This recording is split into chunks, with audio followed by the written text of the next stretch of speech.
here. Hey, Marita. Sorry, I can't see the screen with all of you, so I will dial in again. Just a sec. Okay, no Sorry. worries. And I'm going to just go ahead and create some context for people. Hi, everybody. Welcome to I think it's the 7th installment of our weekly call series of Amazon Office Hours, a project of the Global Governance Philanthropy Network and the Amazon Investor Coalition. This week, we're going to be hearing from a couple of people. One is Marita, who's about to dial back in. She's going to be talking to us about Amazonia 4.0. And do we have our other caller on the phone yet? I think he's going to join us later. I think we're going to be hearing from Diego from Pachama. Marita, do you want me to begin to share your slides? Hang on, because if I could see them, then that would be perfect. Let's try. Okay, I hold don't on. know what I did that the screen picture with the pictures of all of you just summarily disappeared, which is not a good feeling. That's why I'm trying. Yeah, now I can see it. Yeah, okay, that's fine. Okay, great. So just to create some context for this call, so the Global Governance Philanthropy Network is a daughter organization, or a sister organization, I should say, of Nexus. It's a philanthropic education platform for ocean, climate, refugee funders of transnational issues to come together and explore governance solutions to global problems. The Amazon and Amazon conservation has become a top priority because climate is a top priority and it's probably the highest leverage climate mitigation investment opportunity. These calls are recorded and made available to other people in the network and are in the process of being edited for a podcast series that will be used to educate investors and philanthropists and others around the world about how to support a sustainable Amazon and especially forest-friendly economic development in the region. So I've got this slide here, Marita, if you're ready to go. Yeah, I'm ready to go. I'm just wondering, on my screen, it just shows the bottom part of the slide. Maybe there's some way to get it centered on the screen. Maybe. Do you see it on my screen now? Yeah, I see it on your screen. Okay. Okay. And So if your screen is okay, then I'm okay. So I will talk to you about the Amazonia what we call the Amazonia 4.0 project. The team is sort of linked to the Institute of Advanced Studies at São Paulo University at USP. Amazonia 4.0 is the sort of operational program of what Carlos Nobre, who leads it, calls the Amazonia Third Way Initiative. The third way in terms of what has been tried in the past in the Amazon. On the one hand, conservation and indigenous reserves, almost 50% of the Brazilian Amazon are theoretically reserved. It's not being observed during this government, but legally, that's the situation. And in the other half, so to speak, a lot of it is still public land. We see the terrible devastation again in the last years. Deforestation had gone down at some point, but now over recent years, it's been accelerated and again in 2020 up. For agroforestry, agropecuaria, cattle raising purposes. Of course, there's, in addition to that, mining and number of unsustainable activities, if you will. So the third way is to say, well, couldn't this fabulous ecosystem be used for economic purposes, socioeconomic purposes, and maintained at the same time. So how do we turn the Amazon forest into something that is competitive with production modes that depend on deforestation? So let's go to the next slide. Whoop. Yeah. So we have a number of strategic objectives. They are not modest at all, because we really feel that you know, some part of the region, one should not generalize too much, but the southeastern parts of Amazonia are getting very close to what is called a tipping point. Nature will not disappear, it will change, and instead of fabulous biodiverse forest, we would see in future a savanna, and of course indirect impacts on global climate and everything that you've heard about. So the objective here is to really go for something that is disruptive, a 180-degree turnaround of Amazonian economy, and making its biological and its huge water assets into a principal driver for the economy. This, of course, requires a lot of innovation and product development. So what we're looking for is to see science substituting for the chainsaw, adding value to standing forests and flowing rivers instead of taking them down. And all of this with a clear priority on, first of all, benefiting local population. 50% of Amazonians still live below the internationally defined poverty lines. And the assumption is that as long as these people are not better off in terms of basic sanitation, income, health, energy access, communication access, you can't have high hopes for stopping deforestation, or in fact going to zero deforestation, as many of us say. So the Amazonia 4.0 program, schematic as these things are, has 5 transformative components, and we think of this as a package. If you did one thing or another from this list, in the end, in a few years, maybe you would not see the desired results. One really needs to think holistically about all of these measures. Excuse me, Marita. Yeah? We're not seeing any new slides. Could Jonah or you maybe change the slides? We are still on slide 1. Oh, I'm sorry. Jonah would have to move it because he put it on the screen. I moved it on my screen. I moved it on my screen too. Not sure what the issue is. But still your screen shows I can also see it on the side, the first slide. So maybe you try to switch to the second. Let's see.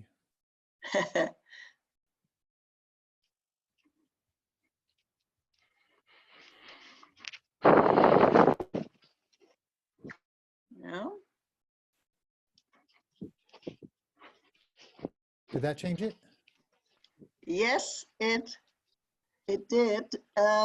Yes, this is the second slide, so maybe you show that in big so people, if they haven't seen it before, the 3 strategic objectives. And then you would be now on the slide which I'm on, number 3, page 3, not page 4 yet. Okay. Can you all see page 3? It has a number at the bottom on the right-hand side. Yes. Yes. Okay. So of our 5 programmatic components, which really make one joint project, 2 are already underway. One is actually great fun. Mobile labs that can go local to even sequence DNA and improve the whole value chain, take the sort of value-added small industrial, etc. processes to the local level. And these labs can be mounted and dismounted and taken to different parts, to different communities. Right now, they're working mainly on cupuaçu and acai. But at Harvard, a biologist who is part of our team is also working on a lab that's basically just into genomics. So it's very exciting development. So we have the Amazon Creative Labs, as we call them, the first ones underway.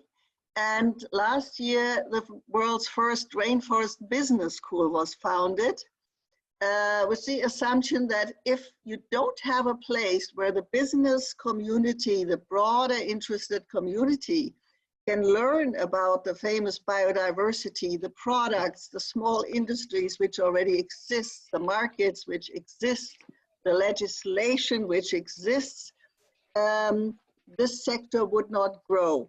So now there's the Rainforest Business School, which is located at the Amazonas State University, UEA.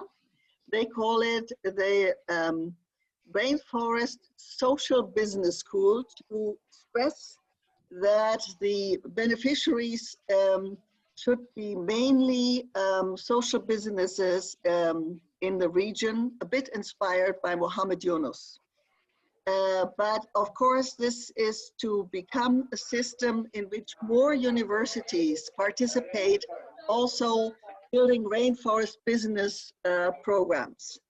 In parallel, in this COVID year, we are building a website, Rainforest Business School Online, a knowledge highway for bioeconomy development, where we put a lot of the case knowledge and the studies that is, in a sense, on the table today, but not brought together in such a strategic, operationally oriented way anywhere.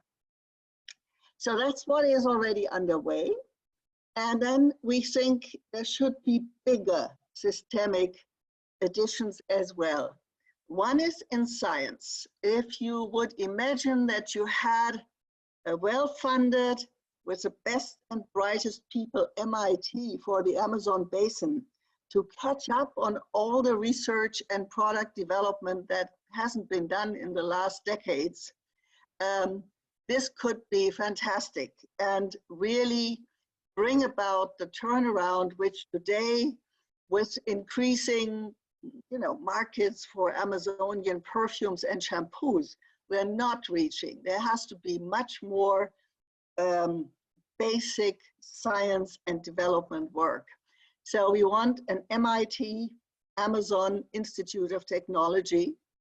We want an Amazon to see an Amazon Bioeconomy Authority, a governmental authority, because there needs to be governance.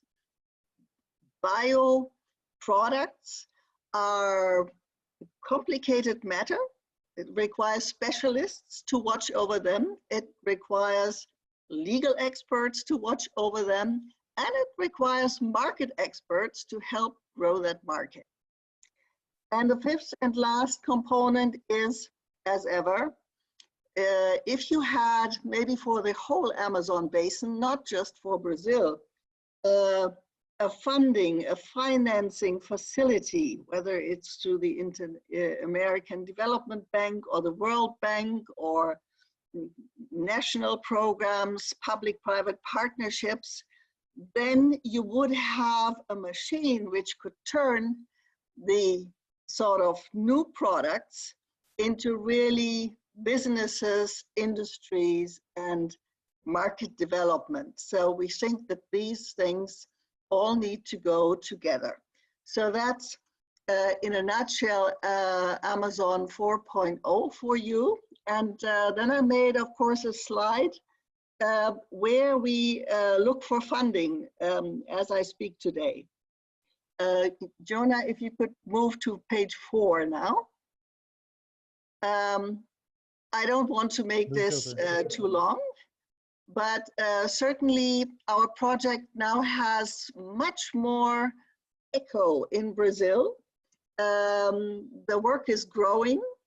You know, large banks want a sustainable Amazonian program. The business community seeks for alternatives to deforestation.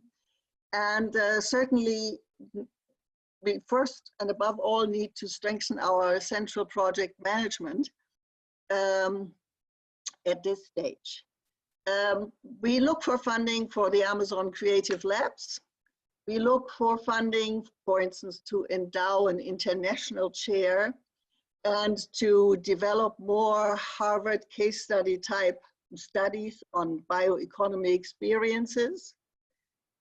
We need help for our website to build a knowledge highway for bioeconomy development in Amazonia requires a permanent team of 2 really smart persons for continuous website enrichment and outreach.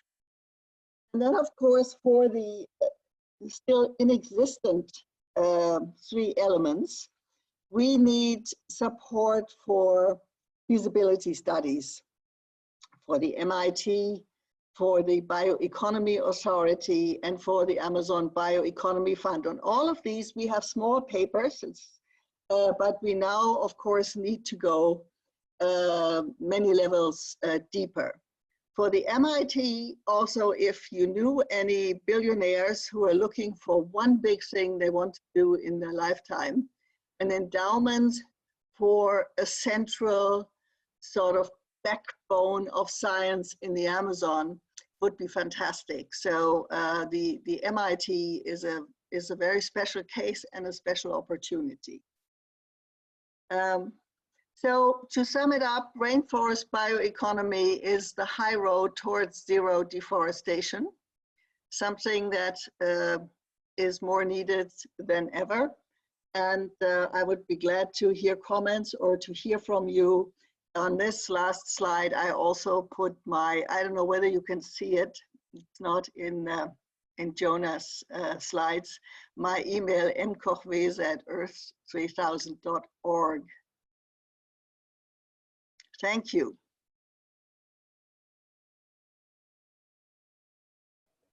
Can you put your email address in the chat? Yeah, I will try. If I can now find the. I'll put it in if you can't. Does anybody have any questions for Marita? Hi, this is Amy from Cadasta Foundation. I just popped in just a few minutes late, so I apologize for that. But what I did hear was very interesting, and I appreciate that presentation. You know, you talked about markets, the science, the technology, the creating some entities that can provide leadership in this space. One of my questions has to do with how you've been thinking about or considering in these 5 transformative initiatives, the idea of protecting, first of all, engaging communities and community inputs, community leaders, the producers, suppliers at the community level. How have you been thinking about that in terms of rights, in terms of both land and resource rights, as well as just decision making? Amy, you were not there when I mentioned, of course, all of this very much in passing, and I'd be happy to send you detailed material.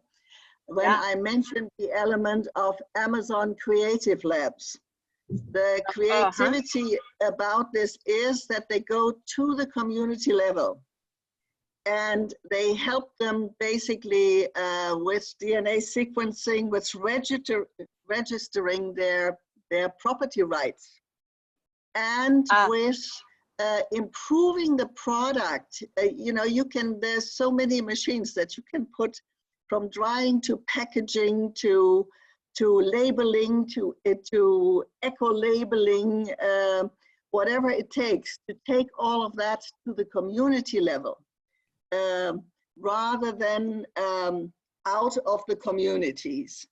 And so the whole thing is designed for and with the rural producer communities in mind. Unless there's more aggregate value, so to speak, at the local level, these people are never going to earn enough with bioeconomy, because they export, as it is now, they export raw products. They're not even sure whether the trader will come by and pick it up. And when the trader finally comes, before your produce rots, you sell it for a very small price. So all of that has to change. Another element beyond the Amazon Creative Labs is, for instance, in the state of Amazonas, with whom we work very closely now, the idea of creating a rainforest stock market, so to speak, a market, Bolsa de Mercadorias da Floresta, so that people over the internet and the telephone could pre-sell their production, and they would pre-sell it in a much more sophisticated marketing system, you know, sorted according to quality and so on and so forth, which would be good also for many of the industries. The industries often cannot develop beyond small scale because they get an unreliable supply, unreliable in quantity, timing, and quality. So there's work also on, you know, through the value chain, so to speak, to improve the process. But again, having in mind, for instance, that the producer needs to be paid on the day his product is delivered, and not at some future state. So there's there are many more filigrane components, but this is the general orientation. Natalie has a question. Yeah, thank you so much, Marita. It was great to hear you and to know better what the plans are. I would like to understand a little bit more about the authority or the agency that you mentioned. Is that something that you are planning for Brazil or for the whole of the Amazon? And is this something like public that you're willing to co-design with any government at the subnational or national levels? Anyway, would love to hear more about that. Thank you. Well, the idea is, of course, that governance is a national thing, right?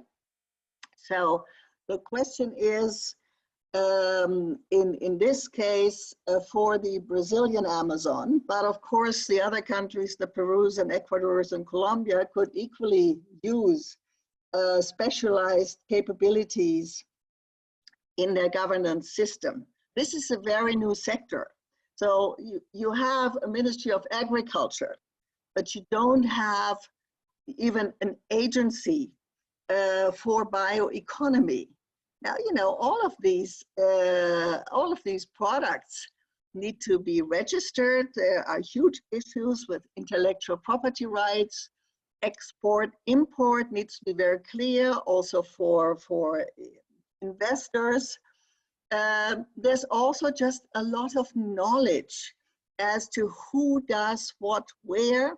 So the idea is this would be, on the one hand, a government agency in charge of assuring legal, lawful, informed process. But at the same time, another branch of it could be fostering the development of this business sector. You know, what are incentives? What are possible partnerships? How to build up, maybe in the Brazil case, a very different new industry in the Manaus free trade zone, and so on. So really a governmental roof for reaching or assuring the law and compliance, including environmental and indigenous protection, because that's the basis of the bioeconomy. And on the other hand, reaching into the market and helping this new market and line of production grow. Other questions? I have a question. The National Institute for Amazon Research, the INPA, is that group doing some things that are relevant? Has there been they're very relevant, Jonah, but I think somebody said the other day, they just have 6 million or something budget per year. I mean, Embrapa, the agriculture research also, is extremely competent, but they are very underfunded. And of course, you have a number of different outfits which are not coordinated, if you will, with this ambition to really build a new economy. This is not the vocation of INPA originally. They have a lot of research. In fact, they've also registered, if I'm not mistaken, many patents, and then are sitting on them because nobody comes or even knows about them. So you need some mightier machine to compete with the current, uneconomic processes, to express it politely. I mean, what is happening in the Amazon in these last years is really quite shameful. So these are all very good institutes, and I think I'm even saying on my slide there, we need a more powerful central machine like an MIT, because the MIT goes from basic research to product development. It's an R&D setup, but we also need to support much more strongly and immediately, if you will, the existing science infrastructure. There are very good people there. There's a proud history, but it's just not enough to do this build-up of a completely different economy.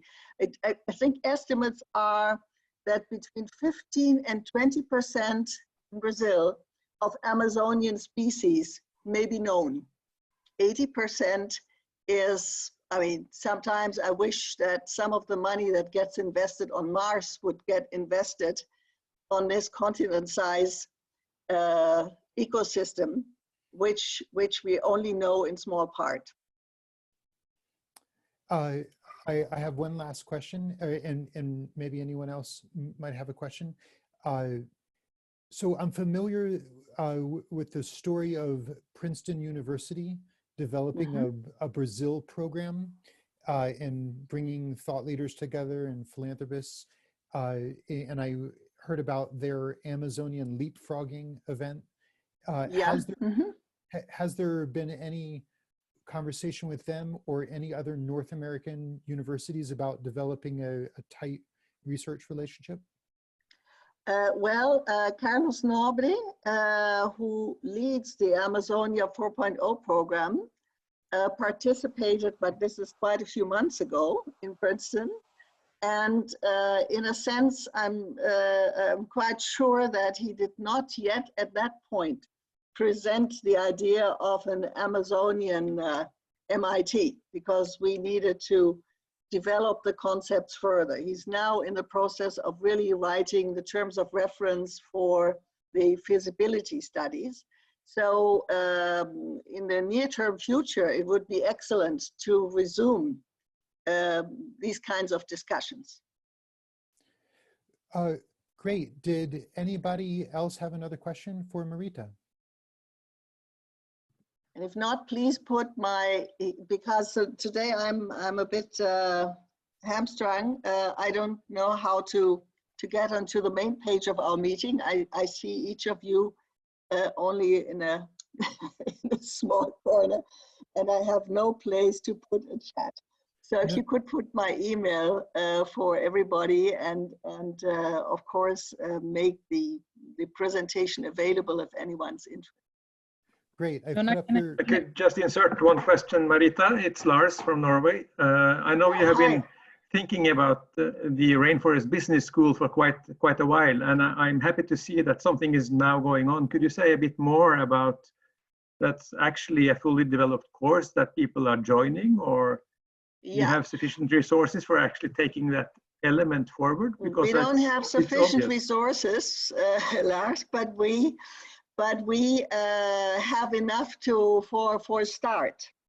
So we have a joint project with USP, where I'm located, and the University of Amazonas State. We have a bit of money, so we've started up the work, the content work for the Knowledge Highway website that's associated, and we are preparing a first course on a number of product chains: cacao, cupuaçu, castanha, acai, with these Amazon Creative Labs, which also serve as field campus for the Rainforest Business School.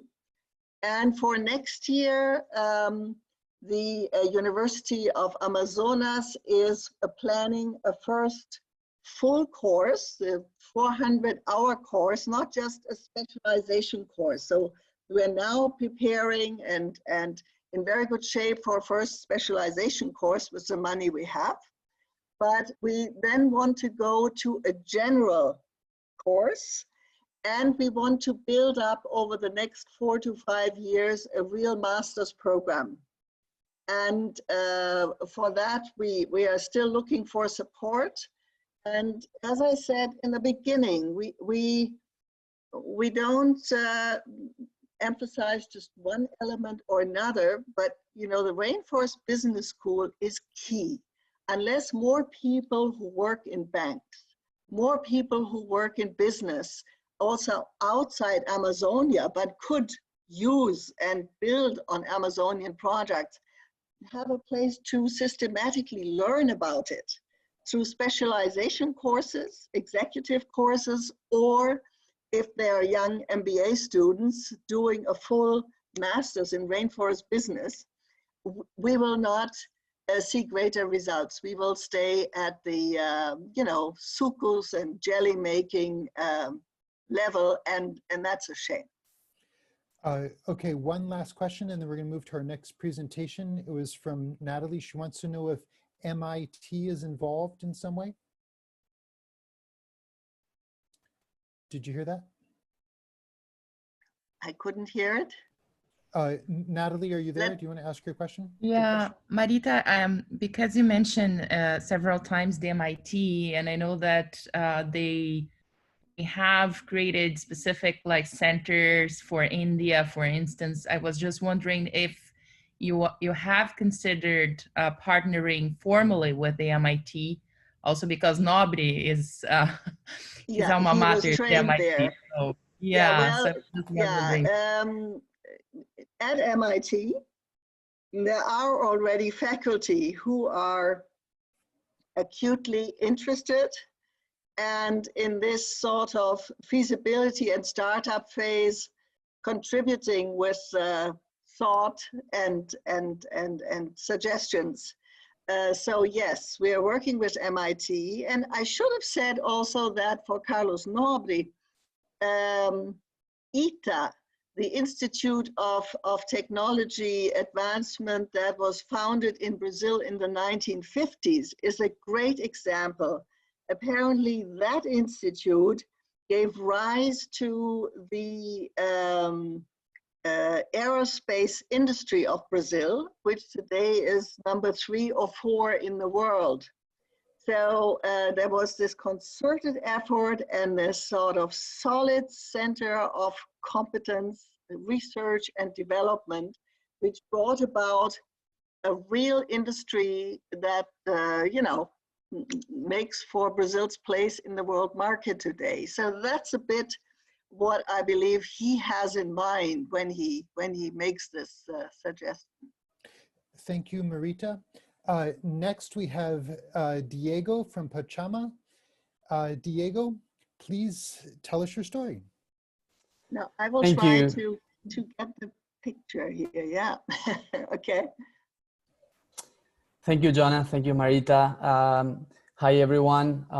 Thank you so much for the invitation. My name is Diego Saez Gil. I am the co-founder of a technology startup based in California that is focused on harnessing the latest on remote sensing and artificial intelligence technologies to improve the carbon markets that can be a great source of funding for conservation and restoration of forests in the Amazon and worldwide, and that today, unfortunately, are sometimes locked by a lot of barriers to entry to organizations that want to benefit from this market. So I'm gonna share a quick presentation that hopefully can illustrate a little bit better our work, and then happy to answer any questions. Let me see. I'll share my screen here. Yes, do you guys see my screen? Yes. Yeah. Okay, yeah, so the name of the company is Pachama, and we are harnessing technology with the mission of restoring nature to solve climate change. We are building really two things. In one side, we are building a set of tools that will allow for fast, affordable, and reliable verification of carbon on forest. And to do that, we use a combination of machine learning, satellite images, drone and LiDAR data that we process on a data platform. And then secondly, we're building an open platform to connect directly sellers and buyers that are interested in supporting forest carbon projects. And by making this connection direct online, we hope that we're gonna make the life easier of those on the field working on this type of projects. Diego, can you close and reopen the presentation? Sure. Oh, okay, let me see. Yes, I have two screens and that's a little bit, let me see. Can you see it now? Yeah. Okay, great. Yeah, so as I was saying, we have these two pillars. In one side, making it affordable and easy to certify and verify carbon projects. In the other side, making it easy for projects to connect with funders. Why forests? I don't have to tell you guys, but why a marketplace? Well, you might have seen all these announcements by large corporations, including Microsoft, Amazon, Shell, Delta, that want to achieve carbon neutrality. And there's a lot and lots of talks around carbon, nature-based carbon solutions. And yet the amount of funding that we're seeing going to this type of projects is not there yet. And one of the things that we realize is that this is the way that the market looks like today. If you are a landowner, a nonprofit organization, an indigenous community that want to participate in this market, you have to go through a lot of these intermediary players that help you certify and then get connected to the final carbon buyer. And what we're hoping to help build is something like this, in which a project can come directly to us. We help them fast track through certification and obtain credible carbon credits, and then connect them directly to these corporate buyers that are seeking to support these projects. And the technology that we use is allows us to have 3 different models that are key to be able to validate a carbon project. We talk about a historical model that looks at satellite imagery since 1984. We use Landsat data, and we can, with that, using algorithms, determine what is the baseline of business as usual on a given region, and then project that into the future, determining what is the likelihood of a given area to be deforested. The second is a verification model that allows us to know how much carbon is there sequestered today on a given forest. To do that, we combine LiDAR data that we have of different parts of the Amazon rainforest. We combine that with national forest inventories and with satellite imagery. And then our algorithms can make a prediction that falls within minus plus 10% error of how much carbon is there on the forest. And then finally, we're building a monitoring model that allows us to detect disturbances in almost real time. We detect canopy cover change using sentinel radar data and also high definition satellite imagery coming from planet. The way that these new techniques of artificial intelligence work is that you're basically teaching an algorithm to correlate that a given shape on LiDAR correlates with a certain amount of carbon storage coming from field plots that we obtain, and then that correlates with a certain color combination on multispectral imagery. And with that, we come out with these carbon stocks maps that then are surprisingly good at making carbon estimations. So with that, what we're doing is we're going to existing projects, RED+ projects that already have gone through certification, or reforestation projects that have gone through the gold standard, or a Vera VCS certification. And then we draw these charts of how the project has effectively kept the biomass standing compared to the region. Or for reforestation projects, we show how the biomass is going up as a result of the efforts. And we identify some great projects that are effectively stopping deforestation on the Amazon and beyond. Some restoration projects that we also are studying in South America. These two happen to be in Uruguay and Panama, but we're also seeing some restoration projects in the Amazon. And then this data is input into this marketplace platform that we use to display these projects and to make it very easy for funders and buyers of carbon credits to select the project. Eventually, we want to use these technologies to help originate new projects. What we're doing today is we're going and connecting existing projects with existing buyers. Really, the hope that we have is that we can use this technology to help originate new forest carbon projects and bring them to mass buyer markets. We're a small team, but strong engineering and science background. Everyone is super passionate about protecting and restoring the forest. And we were able to get backing from some of the best investors in Silicon Valley, the founder of Uber, the first investors on Airbnb and Twitter. And then the last round was led by Breakthrough Energy Ventures, which is Bill Gates' firm focused on climate change. These are some of the customers we're working with today, already working with Microsoft, Shopify, SoftBank, and so forth. So yes, I'll stop there.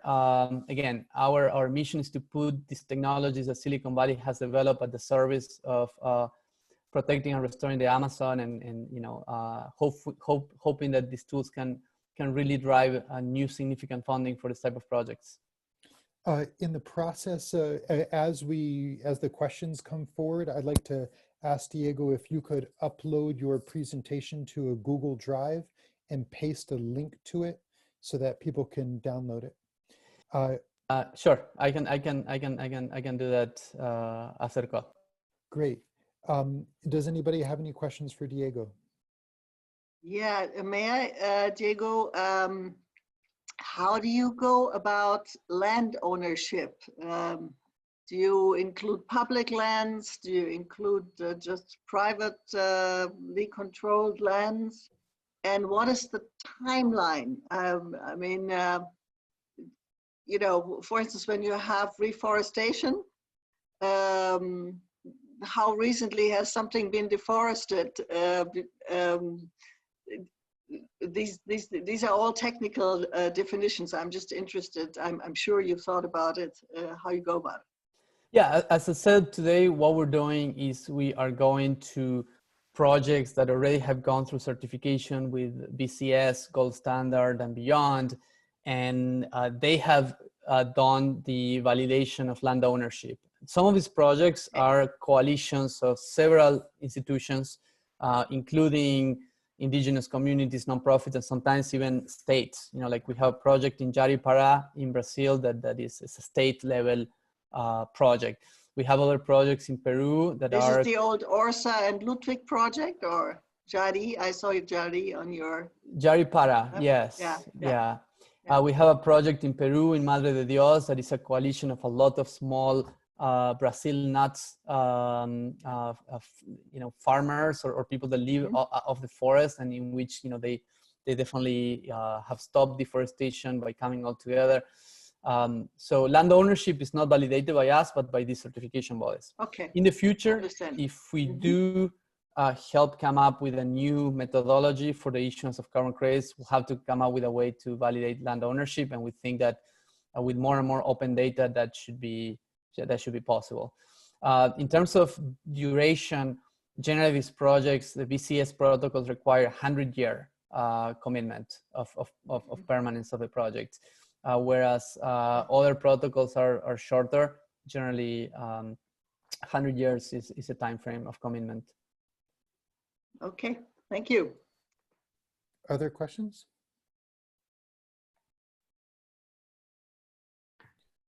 So Diego, this is Manvier. So wow, that looks amazing that you're doing this. Is your so what I still didn't understand like what stage you're in. I see that you're doing, you know, smaller scale projects. So does that mean that, you know, Microsoft is then buying the carbon credits from these particular areas and then funding? Yes, correct. So Okay. what we did is we developed these tools to measure and monitor. We went to existing projects. We performed analysis of the claims of these projects, and we uploaded all this data into a report and into a data platform. And then we went to companies such as Microsoft and said, hey, you made a commitment to become carbon neutral. That means that you're going to be purchasing carbon credits. Here we can source you really high quality forest carbon projects. And we were going to provide you with data to support those claims. That is a stage we're in, right? So first stage of the first turn of the flywheel, we like to say. The second turn of the flywheel is, okay, now we have buyers and we have data. We can go and help originate new projects. Okay, so are they buying it? And they're buying carbon credits, yes. And then are they buying it at fair market value? And then does that money then go to the indigenous people and the... So generally there are project developers on the field, you know, like for example, I was mentioning this project Jaripara, that is led and developed by an organization called Biofilica. There's the project in Peru that I mentioned is led by an organization called BAM, Bosques Amazónicos. So these are the organizations, they set the price. And we are just, you know, sort of like a connector of between the two. We take a commission, and that is our business model. That's how we support ourselves.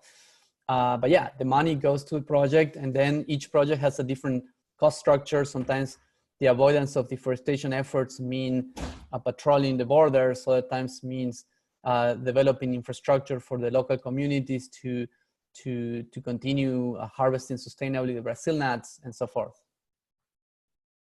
Wow, cool. Yeah. I have a question. What opportunities do you see for collaborating with philanthropists? Yes, I mean, we think that many of the future projects that will emerge, that need to emerge, sometimes need a pre-funding to get started, right? You know, there is a lag of time between the moment that you start the project and you can start selling and creating an income out of selling carbon credits. So for that period of funding, sometimes philanthropy and other sources of alternative funding are essential for these projects to get started. For projects that are about restoration, and that means going and planting trees, creating nurseries, there's a lag of a couple of years because for the trees to grow and to start generating carbon credits, sometimes it's a couple of years. So there is a big role on philanthropy to play, backing the nonprofit organizations that are on the field going to be starting these projects. So Diego, when you say pre-funding, like what kind of, what amounts are you looking at? It ranges, you know, to give you an example, there is one organization called IPAM in Brazil that is doing a pilot project right now in Mato Grosso that is, you know, trying to bring a lot of farmers together to start with a project. I recently facilitated an introduction to a philanthropist in California that donated $50,000. They were incredibly grateful for that grant because it was what they needed to get started, but it ranges on depending on the ambition of the project. What opportunity is there to tie into compliance carbon markets? Yeah, I mean, we will see a lot more compliance markets coming along.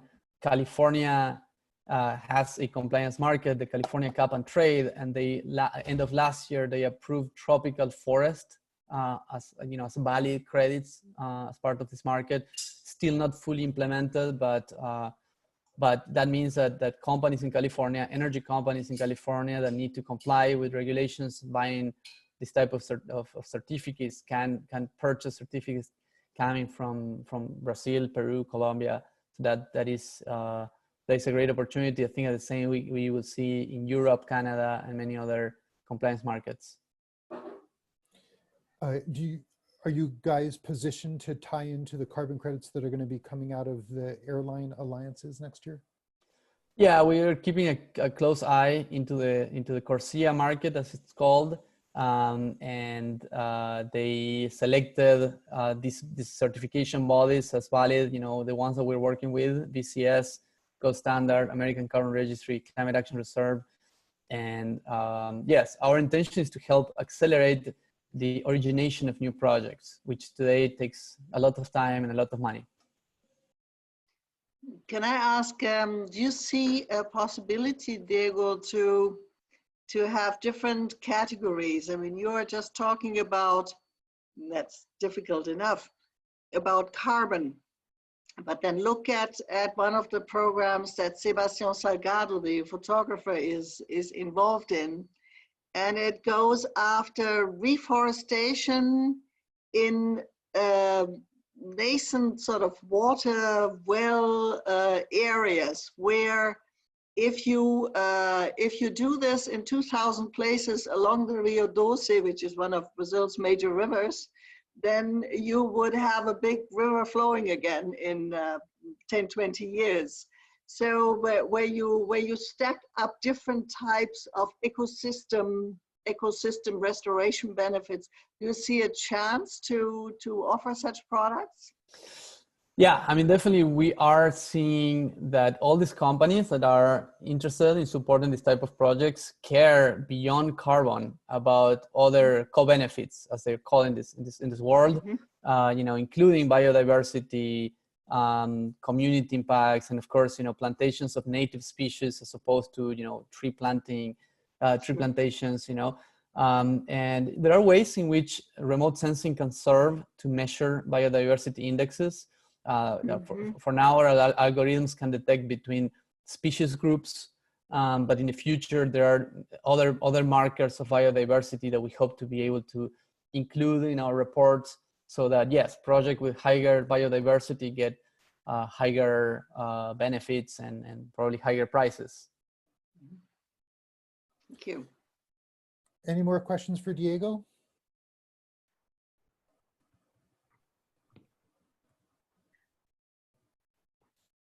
Diego, I have a question for you.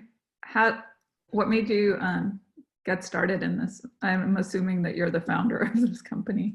Yeah, I am. And, I'm originally from Argentina. I grew up in the north, in Tucumán, surrounded by the Yungas forest. And I saw in my lifetime, that forest, being lost to agriculture, to soy and lemon and cattle ranching.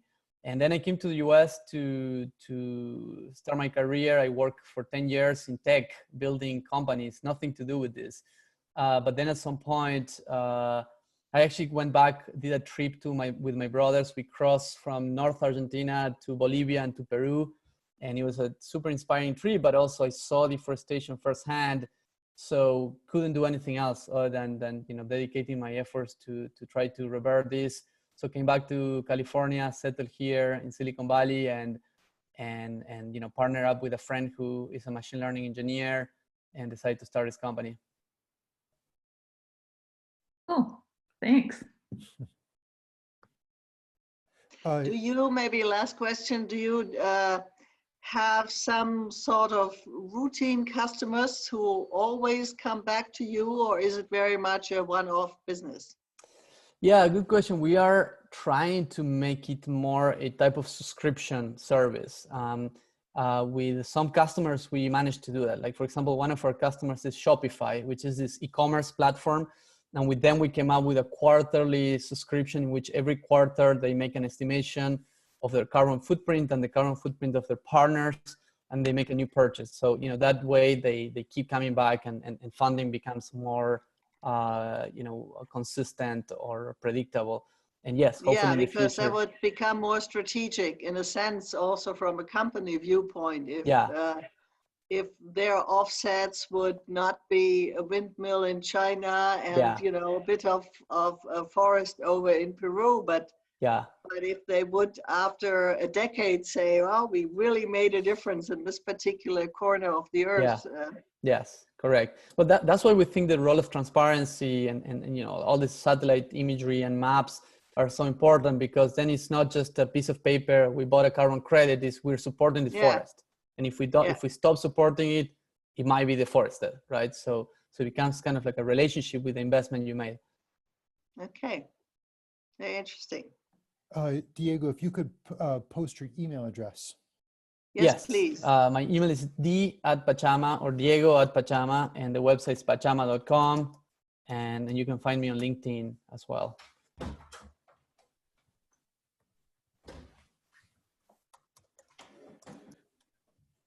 Great.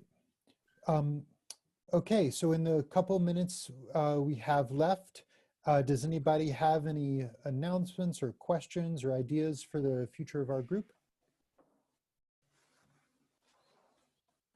Well, I think I mentioned, of course, he's more of an advocate, but Sebastián Salgado, because I think it would be interesting to have him talk about his Instituto Terra. Sebastián today says that it costs, in retrospect, 26,000, I believe, dollars to rebuild a hectare of tropical rainforest. He's done it, and he can make the accounts. And I think that's a big argument for projects like Diego's and so many others that we are discussing in this round. So there are some interesting data to share, and maybe some inspiration too. Great. Also, I think it'd be great to get either Atosa or Bill Twist speaking about the Sacred Headwaters project, which is from Peru and Ecuador. It spans Peru and Ecuador. It's about 70 million plus acres of land that they're trying to go for global protection, because it's called the Sacred Headwaters. It's the beginning of the headwaters of the Amazon, and it's one of the most biodiverse regions on the entire planet. So maybe there could be opportunities for collaboration, given, you know, Diego's company's background and Marita, what you're doing with this educational aspect. Great idea. Diego, in the 1 minute we have left, I'll leave the room open. If you could post the link to your slides for people to download. And if you post it here, also be included in the archive. Yes, let me see. Maybe I can send it via email afterwards. That'll be, would that be easier? Sure, if you... I'd love to get it, yeah. Yeah, and I can just post it in here. Okay. Great. Okay, everybody, we've reached the top of the hour. Thanks so much for your time. And we look forward to seeing many of you next week. There are a lot of people on vacation at this time, and will be next week, so our audience is a little bit smaller. But there's a lot coming down the pipe. I've got lots of news to share. Compliments. It's nice you bring this together. I have one interesting website to share for any of you who do not know it. TED is going to be making a big splash on climate issues.